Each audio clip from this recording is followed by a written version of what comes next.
लाख शुक्र अदा करता हूँ कि उसने इसके बावजूद कि पूरी तैयारी थी वहाँ मुझे बड़ी देर तक जेल में रखने की, और केसेस तैयार हुए थे कि एक में से मैंने निकलना था तो दूसरा केस लग जाना था।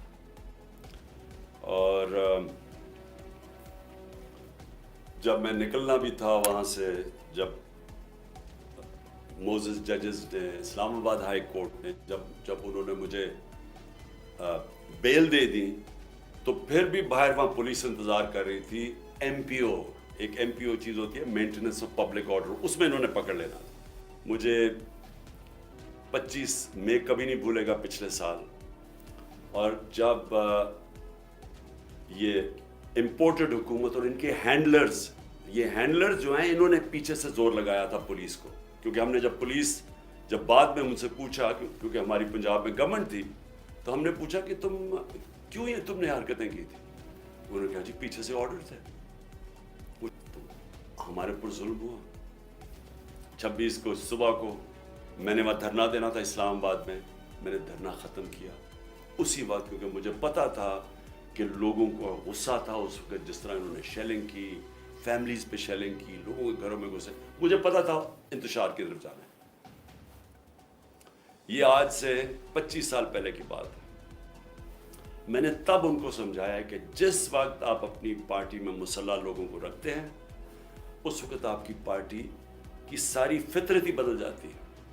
वो आपके भी, अगर आपके लिए समझते हैं ना कि हमें वो हिफाजत करेंगे, वो फिर दूसरी तरफ अपने काम करने पर शुरू लग जाते हैं, कब्जे शब्जे बंदूकें पकड़ के फिरते हैं। मैंने कहा मैं नहीं करता, हमारी पार्टी बढ़े ना कराची में, क्योंकि जो वो डर होता था कि MQM की, उस तरह खौफ होता था कि जी हम हिफाजत कैसे करेंगे अपने आप को उनसे। तो मैंने कभी ये नहीं किया। 18 तारीख को मार्च को जब मैं इस्लामाबाद जाता हूँ मजिस्ट्रेट के अदालत में, मैं जब वहाँ टोल प्लाजा इस्लामाबाद पहुंचता हूँ, मेरे घर पे अटैक कर देते हैं आर्मर्ड कार से, 72 बंद गाड़ी से मेरा दरवाजा तोड़ते हैं। लाहौर हाई कोर्ट के फैसले के बगैर, बल्कि लाहौर हाई कोर्ट का फैसला होता है कि सिर्फ 2 आदमी आ सकते हैं सर्च वारंट के साथ, फैसला था उनका। 45 लोग यहाँ दरवाजा तोड़ के पुलिस वाले करके सबको घर लूटना, जो चीज मिली चोरी की, तबाह की, लोगों को मारा धाड़ा, हड्डियां तोड़ दी बेचारे लोगों को, उठा के ले गए लोगों को। अकेली बुशरा बेगम यहाँ थी। हमने फिर भी ऑर्डर नहीं किया। गुस्सा मुझे बहुत था। मैं ये आपको कहूँ कि मुझे कभी भी गुस्सा आया है कि खातून पर्दादार अकेली घर में बैठी है और चारों तरफ आवाज़ें आ रही हैं, ऊपर नीचे पुलिस कि वो मार रहे हैं, वो चीखें उनकी आवाज़ें आ रही हैं, खिड़की के बाहर लोगों को मार रहे हैं डंडों से। अकेली खातून, कोई शर्म कोई गैरत नहीं थी इनमें। सबसे ज़्यादा मुझे गुस्सा तब था। मुझे 18 तारीख को वहाँ कत्ल करने की कोशिश करते हैं, उसी दिन जुडिशल कॉम्प्लेक्स के अंदर। कोई मैं नहीं कहता कि जी हम मूल के अंदर सारे निकल जाओ बाहर, अटैक करो, कोई नहीं कहता। तो अब मैं ये कहना चाहता हूँ कि जो हुआ है, क्योंकि मुझे कल से खबरें मिलनी शुरू हुई, क्योंकि मैं तो नज़रबंद था ना, मुझे तो पता ही नहीं वो क्या रहा था। मुझे तो जब ये उठा के लेके गए हैं तो मुझे तो उसके बाद तो पता ही नहीं क्या हुआ है। तो कल से आज तक, अब आज भी दिन को मुझे देर भी हुई आपके पास आने की, कि मैं फैक्ट्स ले रहा था कि ये हुआ क्या है, कि हमारे ये तो हम हैं ही नहीं। यानी मैं हमेशा अपने लोगों को बताता हूँ कि तहरीक इंसाफ पाकिस्तान की वाहिद पार्टी है जिधर फैमिलीज आती हैं। आप उठा के देखिए, हमारे जलसों में बच्चे और औरतें आती हैं, फैमिलीज आती हैं। कभी किसी पार्टी के पास आइए, सेपरेट औरतों का इनक्लोजर होता है, फैमिलीज का भरा हुआ होता है, बल्कि वो सबसे ज्यादा भरा हुआ होता है। तो हम चाहेंगे इंतशार। अगर एक पार्टी की कॉल पे पहली दफा पाकिस्तान की तारीख में इस तादाद के अंदर ख्वातीन निकलती हैं, तो आप इंतशार चाहेंगे। तो मैंने तुम सबको कहा हुआ है कि हमेशा वो चीज करो, इंतशार से बचो। हमने कभी इंतशार में नहीं पड़ना। तो जो फिर मैं आहिस्ता आहिस्ता मुझे अब चीजें सामने आ रही हैं, तो मैं इसलिए आपके सामने, थोड़ी मुझे देर भी हुई। तो पहले तो मैं जरा बताना चाहता हूं कि मैं निकलने से पहले, जब मैं इस्लामाबाद निकलने लगा था, मुझे पता था इन्होंने کرنا, حالانکہ میرے اوپر کوئی کیس نہیں تھا, سب بیلز تھی. لیکن یہ اتنے بدنیت اور گھٹیا لوگ ہیں, اور 145 کیسز تھے, سب میں بیلز تھی. مجھے ایک خبر مل گئی کہ انہوں نے مجھے پکڑنا ہے. میں یہ چاہتا ہوں کہ پہلے دیکھ لیں کہ میں نکلنے سے پہلے کیا کہا تھا اور پھر میرے سے ہوا. جو پاکستان کی تاریخ کا سب سے بڑا خیراتی کام کیے ہیں, جس نے بڑے خیراتی ادارے دنیا میں اور ہوتا, نوبیل پرائز ملتا انہیں کے اوپر. 2 بڑے کینسر ہاسپٹل, تیسرا بن رہا ہے, 1 یونیورسٹی, سب خیراتی. اور میں یہاں سب کو بتانا چاہتا ہوں کہ میرے اوپر کیس کیا تھا, یہ ذرا سمجھ جائے کیس کیا تھا.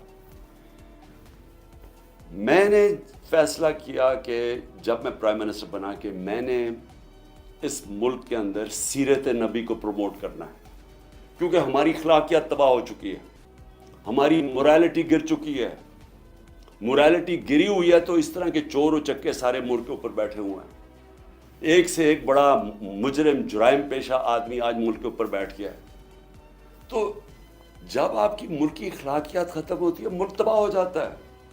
میرا القادر یونیورسٹی کا مقصد بنانے کا تھا کیا, کہ اس ملک کے اندر ایک نئی لیڈرشپ پیدا ہو, جو کہ سیرت نبی کے اوپر, جو دنیا کی تاریخ کا سب سے عظیم لیڈر تھے, ان کی کوالٹیز آئیں ان کے اندر, کہ وہ کیا ان کے اندر کوالٹیز تھی کہ انہوں نے ساری دنیا کا نقشہ بدل دیا, اور کیوں اللہ حکم کرتا ان کی سنت پہ چلو. تو وہ مقصد وہ تھا, اور پھر صوفیزم اور روحانیات کے اوپر, اور اس کے علاوہ ٹیکنالوجی پڑھائی جائے وہاں. تو یہ مقصد تھا اس کا. تو یہ فیصلہ ہوتا ہے دسمبر 2018. یہ ذرا آپ سنتے رہیں. ایک سپانسر آتا ہے, وہ کہتا ہے میں بنانے کے لیے تیار ہوں. آپ کو پتہ ہے کہ اس وقت میں ایک کینسر ہاسپٹل, جس کا خسارہ 9 ارب روپیہ ہے ہر سال کا, 75% کینسر کے مریضوں کو مفت علاج دینے کا. پشاور میں دوسرا کینسر ہاسپٹل, کراچی کے اندر تیسرا کینسر ہاسپٹل جو کہ سب سے بڑا ہے, جو 30 ارب روپے کا بن رہا ہے. نمل یونیورسٹی چل رہی ہے جو کہ 1000 ایکڑ کے اندر ہے. یہ تو کوئی 300 کچھ کنال ہے, وہ 1000 ایکڑ کے اندر ہے. وہاں بھی 90% بچے نوجوان مفت ڈگریز لے رہے ہیں. تو یہ کوشش یہ تھی کہ یہاں بھی ہم ایک سینٹر سیٹ اپ کریں تاکہ لیڈرشپ نکلے پاکستان میں جو ایک صادق اور امین ہو. تو یہ مقصد تھا اس کا. یہ ہوتا ہے فیصلہ نومبر میں. 15 مئی کو 2019 کو میں اس کی گراؤنڈ بریکنگ کرتا ہوں جا کے ایز پرائم منسٹر. یہ ریکارڈ دیکھ لیں.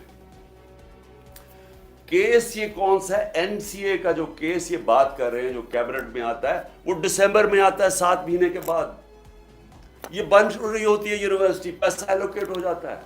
اس کے 7 مہینے کے بعد وہاں یہ این سی اے کا کیس آتا ہے. وہ سمپل کیس ہے, وہ بھی کوئی مشکل نہیں. ہمارے پاس یہ چوائس رکھی گئی کہ پتہ نہیں $170 بلین آ رہا ہے پاکستان, یا لیکن اس کے لیے آپ کو ایک اگریمنٹ ہوئی ہے ملک ریاض اور این سی اے میں, تو لیکن وہ کانفیڈینشیل ہے. تو اگر آپ کانفیڈینشیل مانتے ہیں تو وہ پیسہ آ جاتا ہے پاکستان میں. اگر آپ نہیں مانتے تو آپ کو عدالت جا کے وہاں آنا پڑے گا, لیٹیگیشن کرنی پڑے گی. ہمیں بتایا گیا کہ $100 ملین ہم ضائع کر چکے ہیں فورن لیٹیگیشن میں. تو وہ جب کیس جائے گا وہ کئی سال چلے گا. لہٰذا ہم نے فیصلہ کیا کہ سپریم کورٹ میں وہ 170 ملین آتا ہے, یا وہ گورنمنٹ آف پاکستان ہے تو پاکستان آ رہا ہے نا, اس کے اوپر میرے اوپر کرپشن کیس ہے. یہ کیس کہتے ہیں جناب آپ نے القادر یونیورسٹی سے فائدہ اٹھایا ہے. القادر یونیورسٹی ٹرسٹ ہے, اس کے سارے آڈیٹڈ اکاؤنٹس ہیں, وہ سارے آپ کو پتہ ہے. بتائیں کدھر سے فائدہ اٹھایا, وہ کوئی نہیں بتا رہا. یہ نہیں نیب بتا رہی فائدہ. وہ کہتے جی آپ کو کوئی فائدہ ہو, کیونکہ آپ کو القادر بنانا تھا, لہٰذا آپ نے اس کو ملک ریاض کو, جب ساری کیبنٹ کا فیصلہ تھا, نہیں آپ نے اس لیے کیا ہے کیونکہ آپ نے وہ القادر یونیورسٹی بنانی تھی جس میں مجھے کوئی ذاتی فائدہ نہیں ہے. جس طرح نہ مجھے نمل یونیورسٹی سے ہے, نہ مجھے شوکت خانم سے ہے, کیونکہ وہ ٹرسٹ ہے, وہ میری ذاتی ملکیت تو نہیں. اس کے اوپر یہ سارا ڈرامہ ہوا کہ جی عمران خان کے اوپر کرپشن کیس ہوا, اس کے اوپر انہوں نے مجھے پکڑا اور مجھے ایک دہشت گرد کی طرح پکڑ کے لے کے جا رہے تھے. کے لیے، اپنے آئین کو بچانے کے لیے، اپنی آزادی کو بچانے کے لیے، اپنے بچوں کے مستقبل کے لیے پاکستان زندہ باد۔